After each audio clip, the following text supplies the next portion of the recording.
When I was younger, I didn't fully understand why things were the way they were. But one moment stands out in my mind, a moment that changed everything. My mother once told me, "If I had known about your developmental disorder, I wouldn't have had you. You're an unnecessary presence in our family." Hearing those words shattered my world. My heart felt like it had stopped, and the world around me turned completely dark.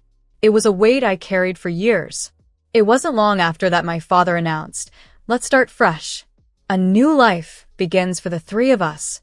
He said this loud and clear, sticking his head out the window of the car, right in front of our grandparents' empty house. And then they drove away.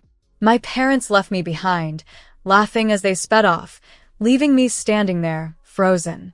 I was just 9 years old at the time, and all I could do was watch the car disappear, feeling completely abandoned. I'm Grace, and I'm 24 now. I have a twin brother, Daniel. We used to live together with our parents, but it's been over 9 years since we've been apart. The reason is tied to the past we both shared, a past I can't easily forget. Our family wasn't anything out of the ordinary. My father had a regular office job, and my mother worked part-time while also managing the house. Like any other family, we lived a simple life. But things started to change once we reached elementary school. That's when my brother's talents began to shine. He was naturally good at school, always expected to get perfect scores, and teachers couldn't stop praising him. "You're amazing, Daniel. Another perfect score. You're so talented and will go far in life," my mother would say with a proud smile, while my father would laugh, agreeing. He might become a scholar, a doctor, or even an athlete. He'll never have to worry about money. My brother was their pride, and it was clear to everyone. But me, I struggled. I couldn't focus in class. The sounds of chairs moving, the click of mechanical pencils, and other distractions made it hard for me to concentrate. I would get scolded regularly by teachers, and instead of being helped, I was often ignored. As the years went by, my parents seemed to shower all their attention on Daniel. His favorite foods were always on the table. He was the one who went out with them for fun, and if he wanted something, it was always granted. Meanwhile, I was left to fend for myself, neglected in a way that was hard for me to express. If I had been able to talk to someone back then, perhaps things could have changed. But I couldn't. I struggled to speak, to put my thoughts into words. I couldn't explain how I felt or why I was struggling. Even as an adult, I still find it hard to communicate clearly. Sometimes, when I think I'm answering a question or giving a response, I end up saying something irrelevant, missing the point completely. I've gotten better, but the struggle never really goes away. According to my mother, I was born with a mild developmental disorder. While I've grown and learned more over the years, I still face difficulties that others might not understand. As a child, I was often difficult to handle. But just because I was different doesn't mean I deserved to be neglected. I was still growing, still learning, and still deserving of love and care, just like anyone else. My parents, however, didn't see it that way. They would often look down on me, comparing me to my brother, who they saw as perfect in every way. I could have stood up for myself and tried to defend my worth, but back then, my parents held all the power. I couldn't argue with them. So, I kept quiet. I smiled, even when it hurt, and didn't fight back. As I got older, my relationship with my brother started to change too. When we were younger, we were close. But as he grew, he became more distant. He didn't understand me anymore. "Don't talk to me at school," he'd say. "It's good we don't look alike." I wouldn't want anyone to think we're related. His words hurt, but I couldn't say anything back. He saw me as nothing more than a burden. He began to ignore me completely, and the kindness that once existed between us faded away. My parents never noticed how Daniel treated me. They never cared, and they certainly never paid attention to the way they treated me either. Slowly, over time, I became invisible to them. No more attention, no more affection. I was just there. Now, as I reflect on the past, I realize how much it shaped me. It's been a long road, but I'm learning to stand on my own. Even though I was neglected, misunderstood, and often overlooked, I've come to understand that I deserve better. I am not just a side character in someone else's story. I'm the author of my own life, and it's time for me to write a new chapter. My days were reduced to just waiting for the rare moments when I would receive any attention, and even then it was minimal. Special occasions like birthdays and Christmas felt the same. My parents would take my brother out to eat, but for me, there was nothing special. No birthday cake, no treats, no gifts. Instead, I would get a supermarket meal, prepackaged and discounted. I was left alone, stuck with the task of house-sitting while my brother enjoyed the attention. Even during the New Year celebrations, it was no different. My father would tell me, "You stay in your room. I can't concentrate with you around." So, my New Year's celebration consisted of eating snacks in my room, listening to the sounds of laughter and cheer from the living room, and feeling more isolated than ever. When it came to study materials, my parents would dismiss me completely. "You don't need any study materials. What's the point? You can't do anything anyway." They said it so matter-of-factly, as if I didn't matter. Only my brother was given a desk, educational materials, and the chance to succeed. I felt defeated. With no encouragement at home, my grades began to drop, and I lost all motivation to study. It felt like I had no place, not at school, not at home. But there were two people I could rely on, two adults who treated me with kindness, my grandparents. They lived far away, over 4 hours by car, so I couldn't see them often. But twice a year, during the summer and holiday breaks, I was allowed to go visit them. The rule was simple. I wasn't allowed to speak. Still, those trips meant everything to me. Their house was nestled in beautiful countryside, far removed from the hustle and bustle of the city. To my brother and parents, it might have seemed boring, but to me, it was a paradise. The vibrant colors of nature fascinated me, and while my brother buried himself in his studies, I would sit with my colored pencils and draw. I would sketch what I saw in the countryside, trying to capture the beauty on paper. My brother would scoff, and my parents would glance at my drawings with disdain, but my grandparents were different. They hung my simple drawings on the refrigerator, praising them. "What a beautiful sunset you've drawn," they would say, and at that moment, I felt understood. Not because my art was amazing, but because they saw the effort I put into expressing myself, even if I couldn't find the words. They loved my brother, of course, but they didn't treat me any differently. They treated us both the same, showing love equally. Those rare visits with my grandparents were my emotional refuge, the only time I felt truly seen and valued. Then, when we were 9 years old, just as spring break began, my parents shocked us with an unexpected announcement. "We've sold our apartment," my father declared. My brother laughed mockingly. "You're really stupid. It's been sold. A new life awaits us in a new house." I was confused. If the house is sold, where are we going to live? What about school? When are we moving? My questions were met with anger from my father. "Shut up. Your questions are always pointless. We've been preparing for this for a long time. Pack your things quickly." I hadn't noticed it until then, but the living room was already packed up. I had been so isolated in my room that I hadn't seen the gradual disappearance of things around the house. Panicking, I held back tears as I quickly packed my things into cardboard boxes. But I could only take a few toys and the bare minimum of clothes. Most of what I owned were things I had brought home from school, and I hastily packed them up, trying to stay calm. "I'm ready," I said, my voice barely a whisper, as I stood with my school bag. "Everything's packed." But my father wasn't interested in my efforts. "Forget about your report cards. Just get in the car quickly," he snapped, tossing my box roughly into the trunk.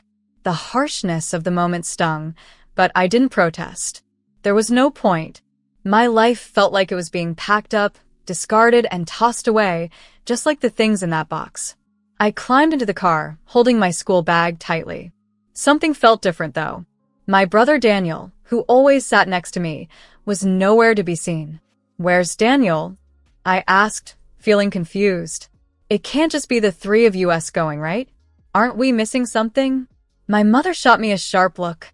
"You're supposed to be quiet in the car," she snapped. I fell silent, my confusion only growing. "It's hard to understand you," she muttered. "We gave your brother some pocket money and let him go out to play. Be quiet if you understand." I didn't know what to think. As I stared out of the car window, I absent-mindedly watched the trees, their flowers blooming beautifully. But then, a small spark of hope flickered in my heart. Maybe, just like in the past when they took only Daniel out, this time they were taking me somewhere fun. Maybe this was their way of surprising me with the move.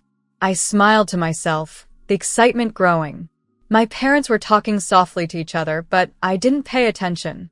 I was too caught up in the idea that this trip could be something special for me. I never imagined that this happiness would soon be replaced with betrayal. Eventually, I fell asleep. Suddenly, I was jolted awake by my mother's loud voice. "Wake up, take your school bag, and get out of the car." Groggy and disoriented, I stepped out of the car. And then I froze, my heart skipping a beat. We were in front of my grandparents' house, the house I loved so much. "Yay, Grandma, Grandpa," I said, rushing to the door with excitement. But when I tried to open it, it wouldn't budge. The door was locked. "Mom, I can't get in," I said, confused. "Oh, it's a weekday today," my mother replied dismissively. "They're probably still at work. I just called them. They'll be back soon. See you." She didn't even look at me as she grabbed my luggage and tossed it in front of the door.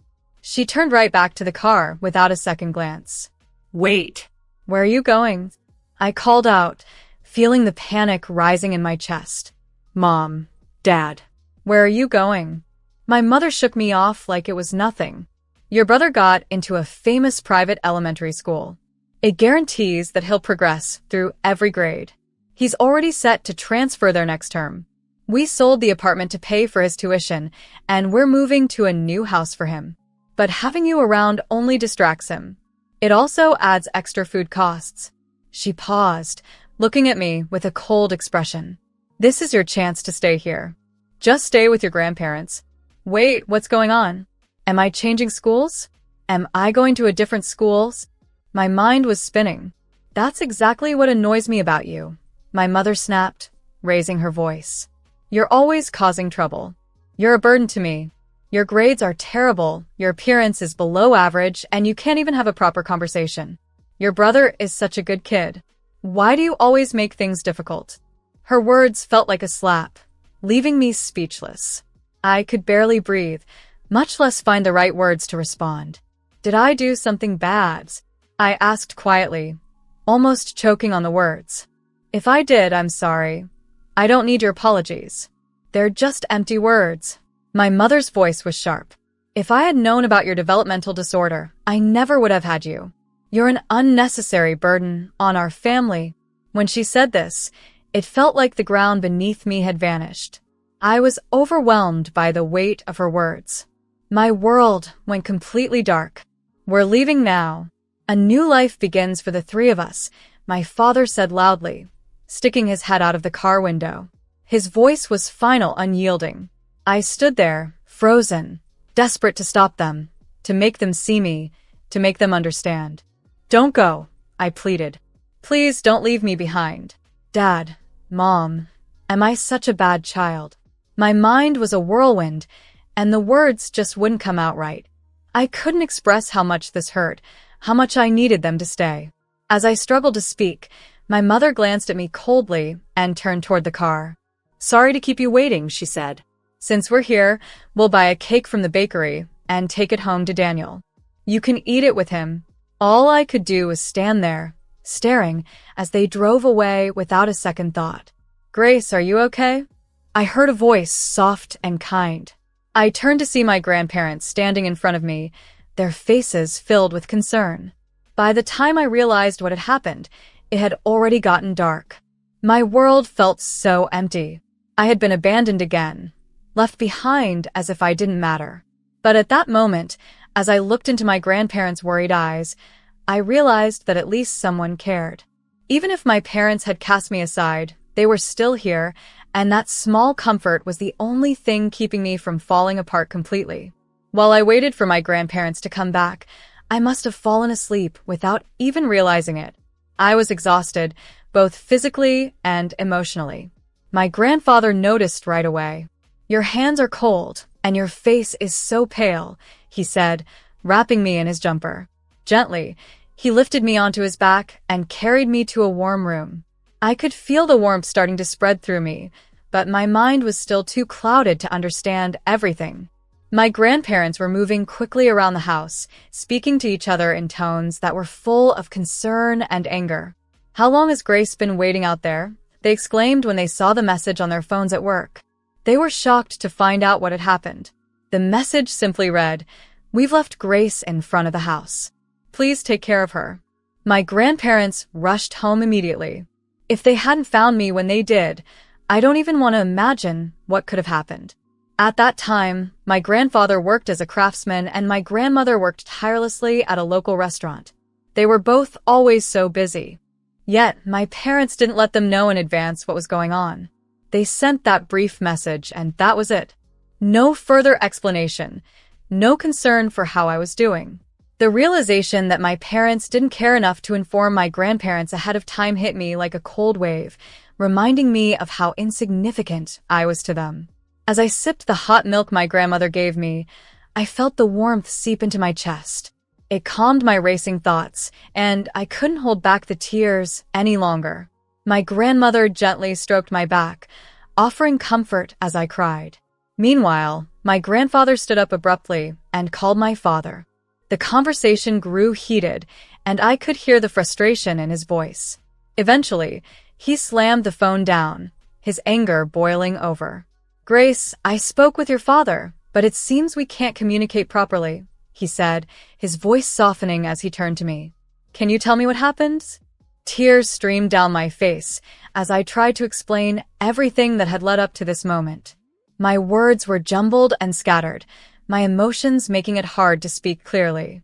But my grandparents listened quietly, never interrupting, never judging. I finally choked out the words. They said I'm an unnecessary existence because I have a developmental disorder. They said it would have been better if I had never been born. Mom and Dad want to create a new family with Daniel. As I spoke, I felt the weight of those harsh words pressing down on me. But then, without warning, I was wrapped in a tight, comforting embrace by my grandmother. "What are you talking about?" she said softly. "You are a wonderful child, no matter what anyone says. You are irreplaceable to us. We're so happy you were born." Her words were like a balm to my broken heart. "People's worth isn't measured by intelligence or appearance," she continued, her voice steady. "Your grandfather and I are just ordinary people. We didn't attend prestigious schools, but we lived our lives doing what we loved. You may not be great at academics, but you have a rare talent for sensitivity and expression.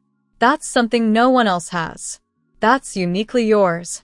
I felt a wave of relief wash over me, and the tears started to flow again, but this time they weren't born from sadness. My grandparents had shown me something I had forgotten, that I had worth, that I wasn't just a burden. "There are no adults here to make you feel sad anymore. You don't have to worry," my grandfather added, rubbing my head gently. "I'm sorry we didn't notice it sooner. You've been doing your best." I cried in their arms, overwhelmed with emotion. But it was different now. Their love and support helped me begin to heal. From that moment on, I began living with my grandparents. They enrolled me in a small, local elementary school where the teachers were kind and understanding. One of them, in particular, became the first person, aside from my grandparents, who understood me. Because the school was in a rural area with only a few students, the teachers were able to implement a personalized educational program that took into account my unique characteristics. They helped me move through lessons at my own pace, which made all the difference. As a result, my grades, which had once been poor, began to improve. I struggled with communication, but slowly I came to accept that my uniqueness was not something to be ashamed of.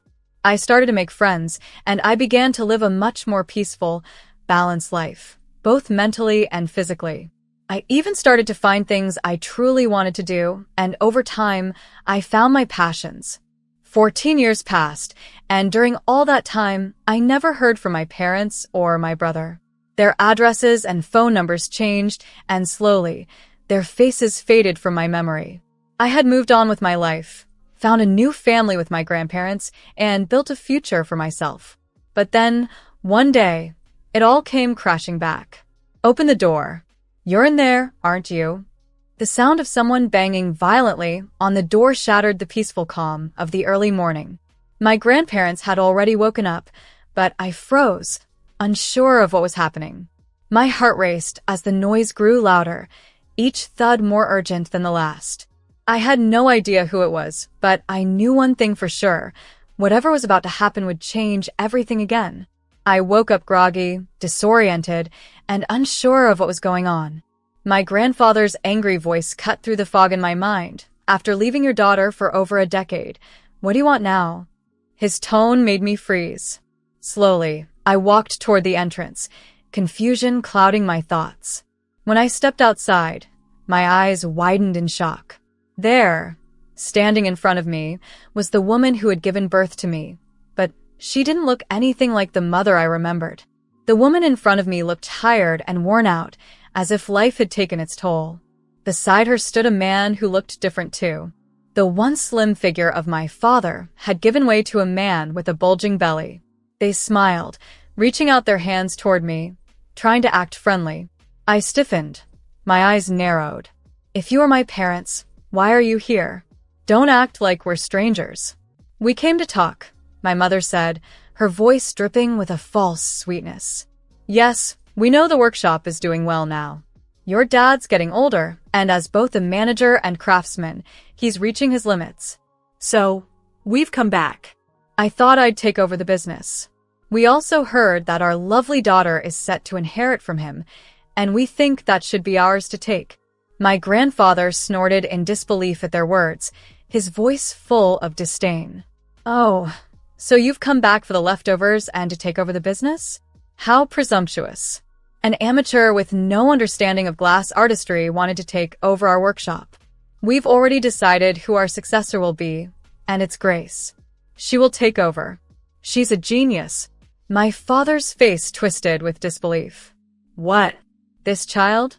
She can't do anything, he scoffed. Before I could react, my grandmother threw a newspaper at his face. What are you doing? Look inside, you fool, she said, pointing to the paper with her finger. My father flipped through the pages quickly, his eyes growing wide as he alternated between looking at me and the article in shock. It was an article from a recent interview, young glass artisan from a local workshop to the world. The headline blared across the page. When I was in middle school, I started to take an interest in my grandfather's work. At first, I was just an assistant in his workshop, but as time went on, I became more involved. Eventually, my grandfather recognized my talent and took me on as an apprentice. I was fascinated by the idea of capturing the beauty of nature through glass, and over the years, my passion grew. A few years ago, I completed a piece that had been my dream to create, and after I began selling it, it gained popularity on social media. Quickly, I became known as a prominent glass artisan. Now, I even receive orders from restaurants and stores abroad. We expanded the workshop and started online sales. You are indeed our daughter, my father said, his voice now laced with exaggerated praise. Not like that useless, timid son. I blinked in confusion. Useless, timid? Those words were so opposite to the brother I remembered. I turned to my mother, trying to make sense of what she was saying. She glared at me. Just listen. That useless Daniel, she began, speaking with a strange excitement. He graduated from university and got a job at a top company. Everything was going well at first. But after years of being praised as perfect, he became arrogant and fragile. Just a little scolding and he quit his job. Can you believe it? He quit after just a year. Now, he mostly stays in his room. He barely leaves except for the bathroom or shower. We had to quit our jobs because of him. I was stunned. This was not the brother I remembered, the brother who once seemed so promising, so full of potential. It was hard to reconcile this version of him with the one I once knew. Hey, Dad, my father said, shifting the conversation. Forget the inheritance for a moment. You have money, right? Can't you take care of us three? Or at least just us two? My grandfather stared at him, incredulous. Do you two only care about yourselves? Daniel's still young. He'll figure something out. He's not a child anymore. But for us, it's impossible to find new jobs at our age. Hey, Dad, listen to your loving son's request, my father persisted. My grandfather, dumbfounded, sighed deeply and walked back into the house. As I stood there in shock, my mother turned to me, her eyes bloodshot and tired. You should come live with us, too, right? Oh, wait. You don't understand what we're talking about. She spoke in a tone that made my heart sink. All you have to do is nod along. My father nodded in agreement, but his expression was blank. I felt my blood run cold. I could barely process the words that came next. Why do I have to live with strangers? I asked, my voice trembling but firm. We are your real parents. My mother's voice was harsh, her anger rising. We raised you. I stared at them, trying to make sense of the twisted version of my family that had reappeared after all these years. I had been left behind, forgotten, and now they wanted to pick up where they had left off as if no time had passed. As if all the pain they had caused didn't matter. I wasn't sure if I was ready to face the people who had so easily discarded me once before, but one thing was clear. I wasn't going to be pushed around again. When I was a child living with my parents, I never felt truly cared for. It was as if I barely existed in their world. They didn't see me, and they certainly didn't make me feel loved. It was my grandparents and my teachers who were the ones to raise me, to nurture me, to guide me when I had no one else. They were the ones who truly cared for me when my parents couldn't or wouldn't. As I stood there, facing my biological parents, I felt nothing but a cold distance. I looked at them, and they seemed like strangers. I had no memories of them caring for me, no recollection of the warmth and affection that parents should show their children.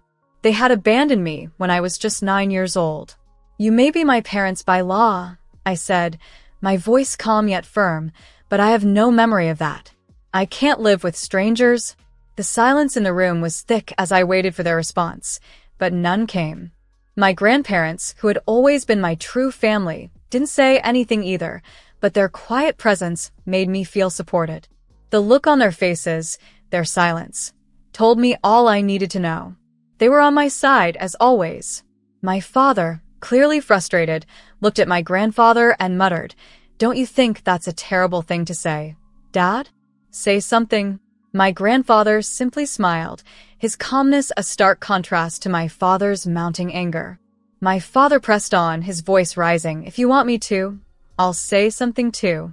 It's strange to say you raised Grace when you abandoned her at 9. No, not about me," my father said, stumbling over his words. "Say something to Grace. Say something to your grandfather. Say something to her." My grandfather, undisturbed by the tension, chuckled softly. "Don't abandon us now," he said, his tone light. Frustrated and clearly losing his composure, my father tried again. "Hey, Dad, enough already."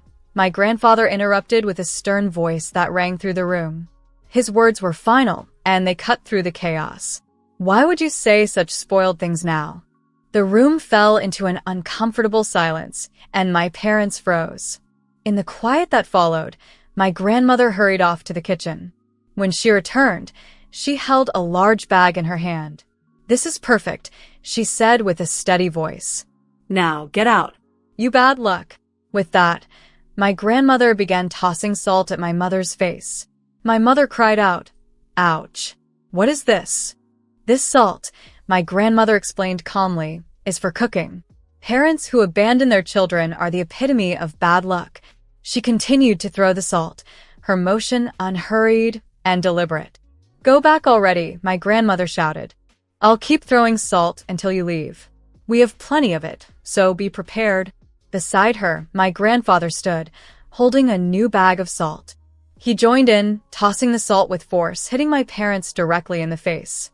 "Hey, Dad. Mom, please stop." My parents cried, their voices pleading, but my grandparents didn't stop. They continued their silent assault, their faces set in determination. "Go back already. Never come back," they yelled. My parents, desperate and confused, clung to my hand, begging me, "Are you going to abandon your parents? We're drowning in debt. We're struggling to survive. Shouldn't family help us out?" I pulled my hand free from their grip, my voice steady but cold. My family is only my grandparents, I replied, my words sharp. With one firm motion, I took the bag of salt from my grandmother and emptied its contents over my parents. This moment, this act felt decisive. It was my way of severing the final ties that had held me to them. Goodbye forever, I said, watching as they recoiled in shock, their faces filled with disbelief. Without another word, they fled the house, running away as if they had nothing left to hold on to. As time passed, my brother appeared at our workshop. It turned out that when my parents had fled, the debt collectors had been chasing them, and in the chaos, they had left Daniel behind. The debt collectors came to our house and evicted my brother, leaving him distraught and alone. The police took him in, and when they contacted our grandparents as his only remaining relatives, my grandfather proposed a solution. One who does not work does not eat, he said matter-of-factly. If you work hard and help out in the workshop, we'll provide you with a place to live and meals. What do you say? To my surprise, my brother agreed without hesitation. Despite his earlier success, the weight of reality had knocked him down. He started working in the workshop, but it was clear he was still unpolished. My grandfather didn't sugarcoat things. He often scolded Daniel, pushing him to do better, to improve. But as always, my grandfather's guidance was steady, and under his watchful eye, Daniel slowly began to learn the value of hard work. It was a new beginning for him, but one that would take time and patience. As time went on, my brother began to change. At first, he was just a worker in the workshop, struggling to find his place. But soon, he started showing talent in areas like online sales and accounting. His skills became invaluable to the workshop, and he quickly became indispensable. Over time, my brother, who had grown up so differently, began to reflect on his past actions. He started to feel ashamed of how he had treated me before, and he began to acknowledge my abilities. It was a strange feeling, and I can't say we've fully reconciled yet, but it's both delightful and a bit embarrassing to see him treating me kindly now. I never expected this change, but it's a step forward, even if it's just the beginning of a new understanding between us. Just when it seemed like my brother was finding his place and being recognized for his efforts, something unexpected happened. Our parents reached out to him as if nothing had changed. "Daniel, where are you? What are you doing? It's getting dangerous here. We might end up on a fishing boat. Please help us," they pleaded. Their message focused entirely on their own problems, completely ignoring what they had done to my brother in the past and how they had left him behind without a second thought. It was too much for Daniel. He had finally started to make a life for himself, and their selfishness was the last straw. Without hesitation, he changed all his phone numbers and email addresses, cutting off all means of contact with them. It was his way of protecting himself from their constant chaos. I often wonder if they've ended up working on a fishing boat, as they mentioned, but I have no desire to find out. In truth, both my brother and I felt a great sense of relief after severing ties with our parents. We no longer had to worry about their unpredictable and selfish behavior. Instead, we could focus on building our own lives. Now, the dinner table is surrounded by people who truly care for us. My grandparents, my brother, and I may not have fancy dishes, but there's something so comforting about the warmth we share. The food might not be extravagant, but there's mashed potatoes made by my grandmother and a slightly misshapen dish made by my brother. My grandfather enjoys his beer from a glass that I made, and for the first time in my life, I feel like I'm surrounded by love and stability. It's a simple life, but it's a life I never had as a child, and for the first time, I'm experiencing a happiness I thought was beyond my reach. I've found a sense of peace that I never knew before, and it's all thanks to the people who truly care about me.